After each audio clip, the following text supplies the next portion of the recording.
கோட்டாபய ராஜபக்ஷ மிக விரைவில் கைது செய்யப்படுறதுக்கான வாய்ப்புகள் இருக்குது. மஹிந்த ராஜபக்ஷ மிக விரைவில் கைது செய்யப்படுறதுக்கான வாய்ப்புகள் இருக்குன்னு சொல்லி செய்தி சொன்னால் அந்த செய்தியை கேட்குறாக்களுக்கு கட்டாயம் கோபம் வரும். ஏன் கோபம் பெறும் என்று சொன்னால், இதோட எத்தனையோ தரம் இந்த செய்திகள் வந்துட்டு திரும்ப திரும்ப இந்த கைது செய்யப்பட போயினும் அந்த கைது செய்யப்பட போயினும் 2 நாளில் கைது அது இதுன்னு சொல்லி நிறைய செய்திகள் வருது. செய்திகள் மட்டும்தான் வருதே தவிர ஆக்கள் கைது செய்யப்படுற மாதிரி தெரியலை. அதனால் பொதுமக்கள் ஒரு முடிவு எடுத்திருப்பினும் இந்த காணொலியை பார்த்து கொண்டிருக்கக்கூடிய நீங்கள் கூட அந்த முடிவு எடுத்திருப்பீங்க. என்னென்னு சொன்னால், முதல்ல கைது செய்யட்டும், கைது செய்து கொண்டே ஜெயிலுக்குள்ளே அடைக்கட்டும், அடைச்சா பிறகு அது சம்பந்தமான படம் இருந்தானே, வீடியோ இருந்தானே, அது வந்தால் பிறகு அதை பார்த்து நம்புவோம். அது வரைக்கும் நம்புறையில் என்ற ஒரு முடிவுக்கு நீங்கள் வந்திருக்கலாம். ஏன்னு சொன்னால், கடந்த காலங்களில் நடந்த விஷயங்கள் அப்படித்தான். இது சம்பந்தமாக திரும்ப திரும்ப செய்திகள் வருது, இந்த கைது அந்த கைதுண்டு. ஆனால் கடைசியில் கைது நடக்குதில்லை. ஏன் நடக்குதில்லைன்றதுக்கு பின்னால் ஒரு சில காரணங்கள் இருக்குது. அதை தான் இந்த காணொலியில் விளங்கப்படுத்த போகிறேன். அப்படின்னு சொன்னால், இது சம்பந்தமாக வர செய்திகள் பொய்யா அல்லது அவர்கள் கைது செய்யப்படவே மாட்டார்களா என்ற ஒரு கேள்வி இருக்குது தானே. அந்த கேள்விக்கான பதிலை இந்த காணொலியில் விளங்கப்படுத்த போகிறேன். அது முதலாவது. ரெண்டாவது மருத்துவரும் பாராளுமன்ற உறுப்பினருமாகிய அர்ச்சனா ராமநாதன் அவர்கள் நேற்று பாராளுமன்றத்தில் இன்னும் ஒரு குண்டை தூக்கி போட்டிருக்கிறார். அதாவது விடுதலை புலிகளிடமிருந்து மீட்கப்பட்ட தங்க நகைகள் என்று சொல்லி இப்போ கிட்டல காண்பிக்கப்பட்டது தானே, உரியவர்களிடம் மிக விரைவில் ஒப்படைக்கப்படும் என்று சொல்லி அரசாங்கம் சொன்னது தானே. அந்த தங்க நகைகள் சம்பந்தமாக ஒரு முக்கியமான தகவல் ஒன்றை அர்ச்சுனா சொல்லியிருக்கிறார். அது சம்பந்தமாகவும் இந்த காணொலியில் பார்க்க இருக்கின்றோம். அத்துடன் பாராளுமன்ற உறுப்பினர் முஜிபுர் ரஹ்மான் அவர்கள் இந்த 323 கொள்கலன்கள் பிரச்சனை ஒன்று ஓடிக்கொண்டிருக்கு தானே, அது சம்பந்தமாக சில முக்கியமான பிரத்யேகமான தகவல்களை வெளியிட்டிருக்கிறார். அது சம்பந்தமாகவும் பார்க்க போகின்றோம். தமிழடியான் சொந்தங்கள் அனைவருக்கும் வணக்கம். ஜூலை மாதம் 1ஆம் தேதி 2025ஆம் ஆண்டு செவ்வாய்க்கிழமை. வாருங்கள் காணொளிக்குள் போகலாம். இப்போ எல்லார் மத்தியிலும் இருக்கக்கூடிய முக்கியமான கேள்வி, கோட்டாபய ராஜபக்ஷ கைது செய்யப்படுவாரா, மஹிந்த ராஜபக்ஷ கைது செய்யப்படுவாரா? ஏன் திரும்ப திரும்ப இது சம்பந்தமான செய்திகள் வருது, ஆனால் ஆக்கள் கைது செய்யப்படினம் இல்லை. எத்தனையோ பேர் கைது செய்யப்படினம், எத்தனையோ பேரை பிடிச்சி ஜெயிலுக்கு அடைக்கணும். ஆனால் இந்த குடும்பத்துக்கு மேலே அரசாங்கம் இன்னும் கை வைக்கல. ஏன், என்ன நடக்குது என்று சொல்லி ஒரு கேள்வி இருக்குது தானே. அதாவது இங்கே என்ன நடக்குதுன்னு சொன்னால், இவர்களை கைது செய்கிறதுக்கு அரசாங்கம் முயற்சிகள் எடுக்குது. ஒவ்வொரு தடவை முயற்சி எடுக்கும்போது யாரோ ஒரு தரப்பு அதுக்கு தலையிட்டு அரசாங்கத்தை தடுத்து நிறுத்துது என்று சொல்லி இப்போ செய்திகள் வந்திருக்குது. அதாவது இப்போ ஒரு செய்தி வந்தது தானே, மஹிந்த ராஜபக்ஷ பௌத்த பிக்குகள்கிட்ட போயிட்டு உதவி கேட்டவர். அதாவது ஜனாதிபதி அனுரகுமார திசாநாயக்கு சொல்லுங்கோ, எங்களை கைது செய்ய வேண்டான்னு சொல்லி, எங்களை காப்பாற்றுங்கன்னு சொல்லி பௌத்த மகாநாயக்க தேரர்களுடைய காலில் போய் விழுந்தார் மஹிந்த ராஜபக்ஷ என்று சொல்லி செய்தி வந்தது தானே. அந்த செய்தியை நாமல் ராஜபக்ஷ மறுத்திருந்தவர். இல்லை இல்லை, எங்களோட அப்பா அப்படியெல்லாம் போய் விழ வேண்டிய அவசியம் இல்லை என்று சொல்லி. ஆனால் அந்த செய்தி உண்மைதானாம். உண்மையிலேயே மஹிந்த குடும்பம் பௌத்த பிக்குகளினுடைய உதவியை நாடினது உண்மைதானாம் என்று சொல்லி இப்ப செய்திகள் வந்திருக்குது. அதுலயும் பாத்தீங்கன்னு சொன்னா, கோத்தாபய ராஜபக்ஷ மிக விரைவில் இந்த வாரத்துக்குள்ளே கைது செய்யறதுக்கு அரசாங்கம் திட்டமிட்டிருந்ததாம். இதுக்கிடையில பாத்தீங்கன்னு சொன்னா, கோத்தாபய ராஜபக்ஷ தனக்கு நெருக்கமான சில பௌத்த பிக்குகள்கிட்ட போய் சொல்லி, பௌத்த பிக்குகள் மூலமாக, அந்த பிக்குகள் மூலமாக அரசாங்கத்துக்கு நெருக்கடி கொடுக்கப்படுதாம். அதாவது ஜனாதிபதி அனுரகுமார திசாநாயக்க அவர்களுக்கு நெருக்கடி கொடுக்கப்படுதாம் பௌத்த பிக்குகளால கோத்தாபய ராஜபக்ஷவை கைது செய்ய வேண்டாம் என்று சொல்லி. இந்த தகவலை கொழும்புல இருந்து வெளிவர ஒரு பத்திரிகை ஒன்று வெளியிட்டிருக்கிறது. யோசிச்சு பார்த்தோம் என்று சொன்னா, இலங்கையில மிகவும் சக்தி மிக்க நபர் என்று சொன்னா, இப்ப ஜனாதிபதி என்ன சொல்றோம், நிறைவேற்று அதிகாரம் கொண்ட ஜனாதிபதி என்று சொல்றோம். அப்ப நாங்க எல்லாரும் நினைச்சு கொண்டிருக்கிறோம் ஜனாதிபதிக்கு சகல பவரும் இருக்குன்னு சொல்லி, எல்லா விதமான அதிகாரமும் இருக்குன்னு சொல்லி. அதுக்கு பிறகு பாத்தீங்கன்னு சொன்னா, உச்ச நீதிமன்றம் இருக்குது, ஏனைய நீதிமன்றங்கள் எல்லாம் இருக்குது, மிகவும் சக்தி வாய்ந்த அமைப்புகளாக. ஆனா பிரச்சனை என்னன்னு சொன்னா, இலங்கையினுடைய அதிர்ஷ்டமோ துரதிர்ஷ்டமோ, இலங்கையில மிகவும் சக்தி வாய்ந்தவர்கள் பௌத்த பிக்குகள் என்றதும் பௌத்த மகா சங்கம் என்றதும் எங்கள் எல்லாருக்கும் தெரிஞ்ச விஷயம்தான். எனவே நீதிமன்றம் ஒரு பக்கம் இருந்தாலும், ஜனாதிபதி நிறைவேற்று அதிகாரத்தோட இன்னொரு பக்கம் இருந்தாலும், பௌத்த பிக்குகள் சொல்றதான் சில சந்தர்ப்பங்கள் இல்ல, பல சந்தர்ப்பங்கள்ல எடுபடுது. அவர்களுடைய சொல் பேச்சை மீறத்துக்கு இலங்கையில யாருக்குமே தைரியம் இல்லை. அது ஜனாதிபதியாக இருந்தாலுமே கூட அவருக்கு அந்த தைரியம் கிடையாது, பௌத்த பிக்குகள் சொல்றத மீறத்துக்கு. தானே. எனவே அவர்களை விட்டு, அவர்களை தூது விட்டு இப்ப கோத்தாபய ராஜபக்ஷவை கைது செய்ய வேண்டாம் என்று சொல்லி அரசாங்கத்துக்கு அழுத்தம் கொடுத்திருப்பதாகவும், அந்த அழுத்தத்துக்கு அரசாங்கம் பணிந்திருப்பதாகவும் செய்திகள் வந்திருக்குது. இதனால தான் ஒவ்வொரு முறையும் கைது செய்யப்போறோம் என்று வெளிக்கிறதும், பிறகு வெளியாருடைய அழுத்தம், இப்படியானவர்களுடைய அழுத்தத்துக்கு அடிபணிஞ்சு பிறகு அந்த திட்டத்தை அப்படியே கைவிடுறதும் தொடர்ந்து நடந்து கொண்டே இருக்குது. இந்த முறை கோத்தாபய ராஜபக்ஷ விஷயத்துல ஒரு வெளிநாட்டு தூதரகம், அதாவது ஆசியாவிலேயே இருக்கக்கூடிய ஒரு பவர்ஃபுல்லான சக்தி வாய்ந்த ஒரு வெளிநாட்டு வெளிநாட்டு தூதரகம் ஒன்று கூட இதுக்கு தலையிட்டு அரசாங்கத்துக்கு சொல்லுதாம், இல்லை கோத்தாபய ராஜபக்ச வந்து கைது செய்ய வேண்டாம் என்று சொல்லி அவர்கள் வர தங்களுடைய பங்குக்கு வந்து அழுத்தம் கொடுப்பதாக இந்த பத்திரிகையில் வந்து செய்தி போடப்பட்டிருக்கிறது.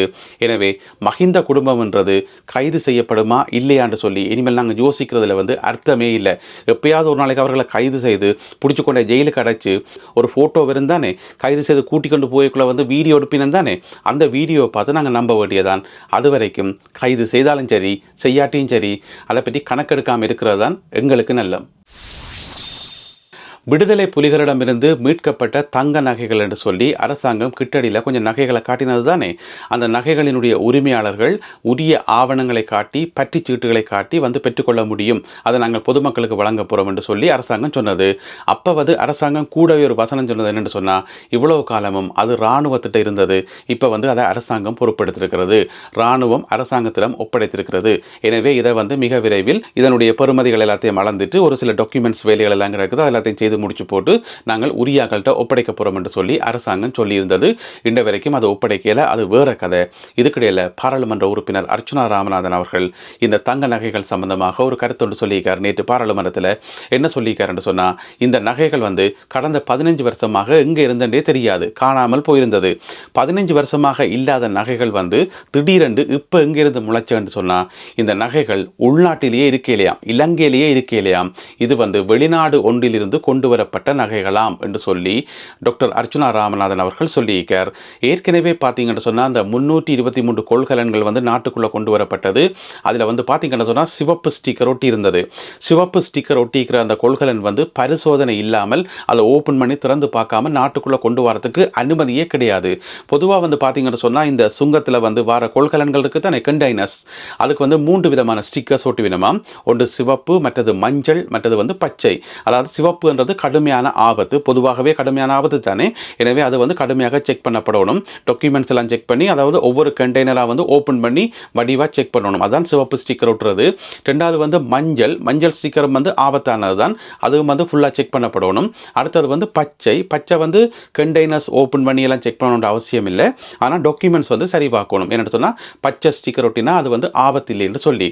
ஆனால் அரசாங்கம் விடுவிச்ச அந்த கொள்கலன்களுக்கு தானே 323 கொள்கலன்கள், அது எல்லாமே வந்து பார்த்தீங்கன்னு சொன்னால் சிவப்பு ஸ்டிக்கர் ஒட்டப்பட்ட கொள்கலன்களாம். எனவே வந்து அதை எப்படி செக் பண்ணாமல் நாட்டுக்கு விட்டனீங்கள் என்று சொல்லி பெரிய பிரச்சனை ஒன்று உருவானது தானே. அப்பயே வந்து டாக்டர் பாராளுமன்றத்தில் உரையாற்றியிருந்தவர் அந்த கொள்கலன்களில் வந்து வெளிநாடுகளில் சேகரிக்கப்பட்ட விடுதலை புலிகளுக்கு சொந்தமான ஆயுதங்கள் இருந்து என்று சொல்லி, அதிலேயும் குறிப்பாக தாய்லாந்தில் இருந்து கொண்டு வரப்பட்ட ஆயுதங்கள் இருந்து என்று சொல்லி, அப்போ வந்து அதை அரசாங்கம் மறுத்திருந்தது. பல்வேறு தரப்புகள் வந்து அதை மறுத்திருந்தது. சரியான அந்த கதை அப்படியே அடங்கிட்டது.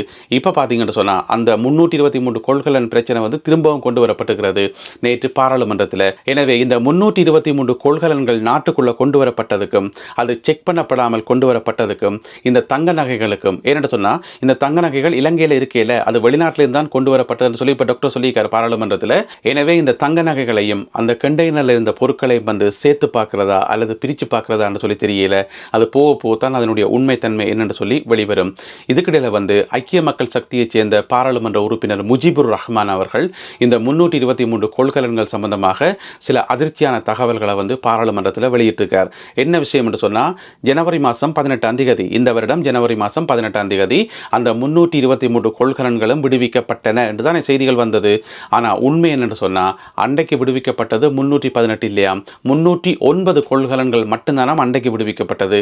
அதுக்கு முதலே சில கொள்கலன்களை வெளியில் கொண்டு போயிட்டோம் என்று சொல்லி பாராளுமன்ற உறுப்பினர் முஜிபுர் ரஹ்மான் அவர்கள் நேற்று பாராளுமன்றத்தில் சொல்லியிருக்கார்.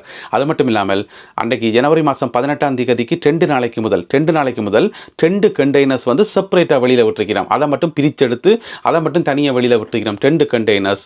அப்போ பாராளுமன்ற உறுப்பினர் முஜிபுர் ரஹ்மான் அவர்கள் நேற்று பாராளுமன்றத்தில் கேட்டவர், ஒருவேளை அர்ச்சுனா ராமநாதன் அவர்கள் சொன்ன அந்த பொருட்கள் வந்து அந்த 2 கண்டெய்னருக்குள்ளே இருந்திருக்குமோ என்று சொல்லி தனக்கு சந்தேகம் வந்திருப்பதாக நேற்று பாராளுமன்றத்தில் பாராளுமன்ற உறுப்பினர் முஜிபுர் ரஹ்மான் அவர்கள் சொல்லியிருக்கிறார். எனவே இந்த 323 கண்டெய்னர் சம்பந்தமாக தொடர்ந்து மர்மம் நீடித்து கொண்டு தான் இருக்குது. அது மட்டும் இல்லாமல் சுங்க திணைக்களத்துக்கு ஒரு பணிப்பாளர் பணிப்பாளர் இருப்பார் தானே, அவரும் வந்து சில பல நடவடிக்கைகளுக்கு வந்து உடந்தையாக இருந்தார் என்று சொல்லி பாராளுமன்ற உறுப்பினர் முஜிபுர் ரஹ்மான் குற்றம் சாட்டியிருக்கார். அது மட்டும் இல்லாமல் இந்த கண்டெய்னர்ஸை வந்து செக் பண்ணுறதுக்கு 3 பேர் கொண்ட குழு ஒன்று அமைக்கப்பட்டதாம்.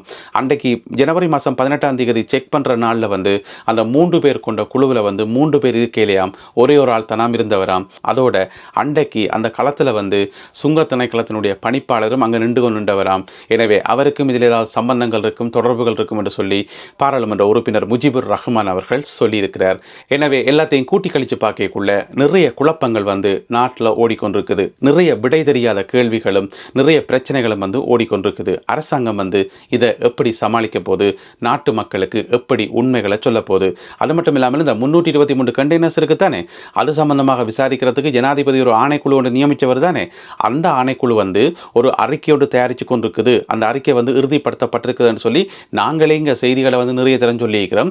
இப்போ பார்த்தீங்கன்னு சொன்னால் அந்த அறிக்கை வந்து ஏற்கனவே ஜனாதிபதிக்கு கொடுத்தாச்சாம். அதாவது போன மாதம் ஜூன் மாதம் 12ஆம் தேதி ஜனாதிபதிக்கு கொடுத்தாச்சாம். ஆனால் இன்று வரைக்கும் ஜனாதிபதி அதை நாட்டு மக்களுக்கு சொல்லாமல் ரகசியமாக வச்சுக்கார். அப்போ ஜூன் மாதம் 12ஆம் தேதி சமர்ப்பிக்கப்பட்ட அந்த அறிக்கையை வந்து நாட்டு மக்களுக்கு பகிரங்கப்படுத்தாமல் ரகசியமாக வச்சிருந்தா அதில் ஒரு சந்தேகம் இருந்தானே, அதையும் வந்து பாராளுமன்ற உறுப்பினர் முஜிபுர் ரஹ்மான் வந்து சுட்டி காட்டியிருக்கிறார். எனவே என்னதான் நடக்குதுன்னு தெரியல, ஆனால் நிறைய குழப்பங்கள் ஓடிக்கொண்டிருக்கின்றது மட்டும் தெளிவான உண்மை. இந்த குழப்பங்கள் எல்லாத்தையும் அரசாங்கம் எப்படி கையாளப் போகிறது, ஜனாதிபதி அனுரகுமார திசாநாயக்கா எப்படி கையாளப் போகின்றார் என்பதை பொறுத்திருந்து பார்ப்போம்.